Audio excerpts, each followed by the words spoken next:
সোনার ডিম পাড়া হাঁস। আমার কাছে মনে হয়েছে মামুনের লাইফে লায়লা একটা সোনার ডিম পাড়া হাঁস ছিল। লায়লার সাথে যে অনাকাঙ্ক্ষিত ঘটনাটা ঘটে গিয়েছে, ও যখন লায়লাকে মেরেছিল, এটা আপনারা সবাই দেখেছেন। আর ওকে মারার পর থেকে আমার কাছে মনে হয়েছে পৃথিবীতে মনুষ্যত্ব উঠে চলে গেছে। বিকজ লায়লা ওকে যে কেয়ারটা করেছে বা যে ভালোবাসাটা বাসছে, এটা শুধু আমি না, আপনারা সবাই দেখেছেন।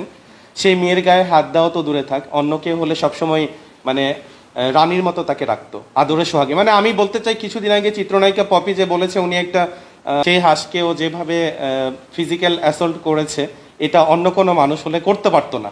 ঠিক আছে? অ্যান্ড হচ্ছে এটা শুধু আমি না, সোশ্যাল মিডিয়াতে সবাই দেখেছে। ইভেন অনেকের কাছে এখনও স্ক্রিন রেকর্ডও আছে ওকে যেভাবে মেরেছিল। এটা অস্বীকার করার কিছু না। ওর ভিতরে মনুষ্যত্ব ছিল না বিধায় ও এই কাজটা করতে পারছে। অন্য কোনো ছেলে হইলে, আপনারা দেখেছেন কিছুদিন আগে ডিজে শাকিল নামে একটা ছেলে, সে যেভাবে আসুক, যে ফ্যামিলি থেকে আসুক, ওর জন্য সুইসাইড করতে চাচ্ছে। এরকম হাজার হাজার ছেলে আছে যারা এখনও লায়লার জন্য পাগল।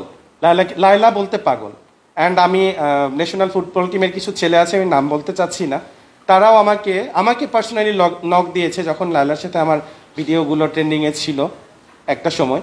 তখন তারাও আমাকে সবসময় নক দিয়েছে, মানে শুধু